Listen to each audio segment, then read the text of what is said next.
Hi friends, welcome to Nifty analysis for 13th October 2025. మనం Friday Nifty movement observe చేస్తే ఏదైతే మనము important level అనుకున్నామో 25,170 లెవెల్ నుంచి నిఫ్టీ అనేది ఒక హైయర్ రేంజ్ వెళ్ళడం జరిగింది. ఆల్మోస్ట్ 25,330 లెవెల్ టచ్ అయ్యి 270 లెవెల్లో క్లోజ్ అవ్వడం జరిగింది. ఈ బేసిస్లో మనం ఇవాళ ట్రేడ్ సెటప్ ఒకసారి చూస్తే దీనికంటే బిఫోర్ ఫ్రైడే రోజు ట్రంప్ ఏదైతే చైనా పైన 100% టారిఫ్ రెసిప్రోకల్ ట్యాక్స్ ఏదైతే అప్లై చేస్తున్నాడో దాని బేసిస్లో మనకు యుఎస్ మార్కెట్లు దాంతోపాటు మన గిఫ్ట్ నిఫ్టీ ఆల్సో మనకు ఒక వైల్డ్ డౌన్ మూవ్ చూడడం జరిగింది. బట్ అది ఈరోజు ఆ న్యూస్ అనేది ప్రాపర్గా రియాక్ట్ అవ్వలేదు అని అనిపిస్తుంది. ఎందుకంటే గిఫ్ట్ నిఫ్టీ అనేది గ్యాప్ అప్ ఓపెన్ అయ్యి అక్కడ హైయర్ లెవెల్లో ట్రేడ్ అవ్వడం జరుగుతుంది. ఈ బేసిస్లో ఒకసారి మన నిఫ్టీ లెవెల్స్ అనేది ఒకసారి చూస్తే అంటే మేబీ న్యూస్కు అంత రెస్పాండ్ అవ్వనట్లు కనిపిస్తుంది.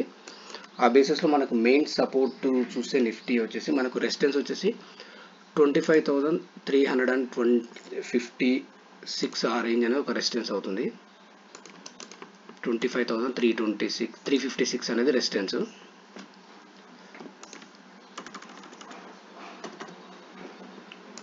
ఇది ఒక రెసిస్టెన్స్ అవుతుంది. మనకు నెక్స్ట్ సపోర్ట్ లెవెల్ ఒకసారి అబ్జర్వ్ చేస్తే 25,157 ఒక సపోర్ట్ రేంజ్ అవుతుంది. 25,157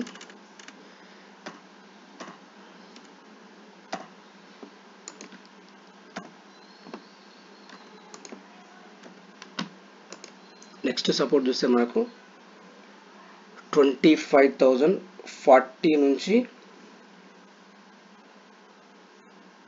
25,500 రేంజ్. అంటే మనకి ఇదైతే 25,000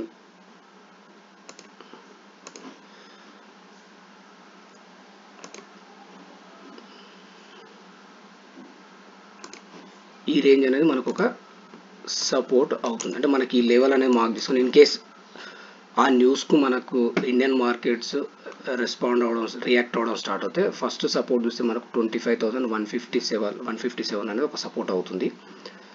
ఇన్ కేస్ ఇక్కడ మనకు సపోర్ట్ తీసుకున్న మార్కెట్లో బౌన్స్ అవ్వడానికి ఛాన్స్ ఉంది. ఇన్ కేస్ ఇది బ్రేక్ అవుతే నెక్స్ట్ సపోర్ట్ లెవెల్ వస్తే 25,040 నుంచి 25,000 రేంజ్ అనేది ఒక స్ట్రాంగ్ సపోర్ట్ అవుతుంది.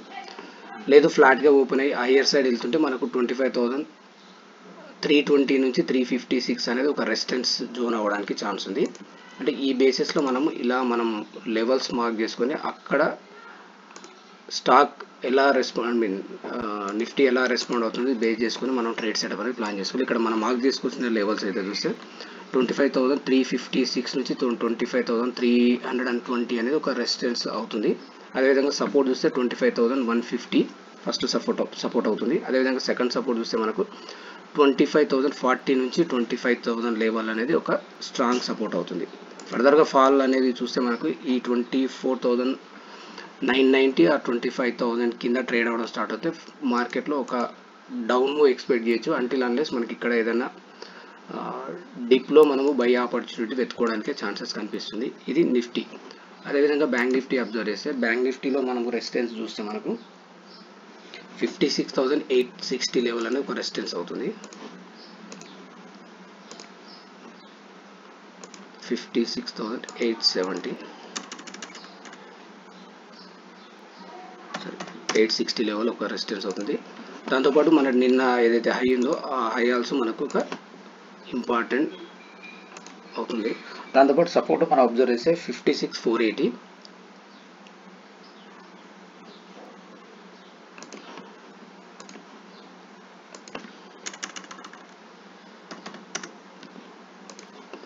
ఇది ఒక స్ట్రాంగ్ సపోర్ట్ అవ్వడానికి ఛాన్స్ ఉంది. ఇన్ కేస్ ఈ సపోర్ట్ బ్రేక్ అయితే నెక్స్ట్ సపోర్ట్ వచ్చేసి 56,240 రేంజ్ అనేది ఒక సపోర్ట్ అవుతుంది. ఈ బేసిస్లో మనం ఇలా మనకు ప్రాపర్ సపోర్ట్ అండ్ రెసిస్టెన్స్ అనేది ప్లాన్ చేసుకొని అక్కడ బేస్డ్ ఆన్ ప్రైస్ యాక్షన్ మన ట్రేడ్ సెటప్ అనేది ఓవరాల్గా బ్యాంక్ నిఫ్టీ వచ్చేసి మనకి ఏదైతే ప్రీవియస్ లో ఏదైతే ఉందో 55,850 లెవెల్ అనేది ఒక ఇంపార్టెంట్ లెవెల్.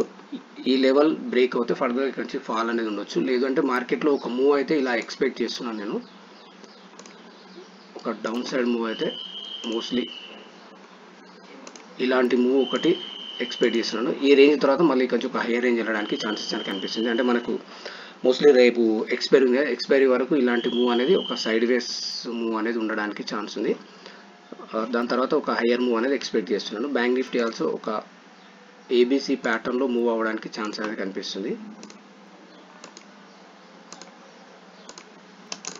ఈ విధంగా ఒక మూవ్ ఎక్స్పెక్ట్ చేస్తున్నాను. మనకు ట్యూస్డే ఎక్స్పైరీ తర్వాత మనకు నిఫ్టీలో ఒక ఫ్రెష్ హయ్యర్ సైడ్ మూవ్ అనేది మనకు అంటే ఈ 25,000 లెవెల్ అనేది సపోర్ట్ తీసుకుంటే ఒక హయ్యర్ రేంజ్ వెళ్ళడానికి ఛాన్స్ ఉంది. ఫ్రెండ్స్, ఈ ప్రాపర్గా ఈ లెవెల్స్ అనేది మార్క్ చేసుకొని ట్రేడ్ సెటప్ ప్లాన్ చేసుకోండి. ఈ వీడియో మీకు నచ్చినట్లయితే లైక్ చేయండి, షేర్ చేయండి, కామెంట్ చేయండి. Thank you friends.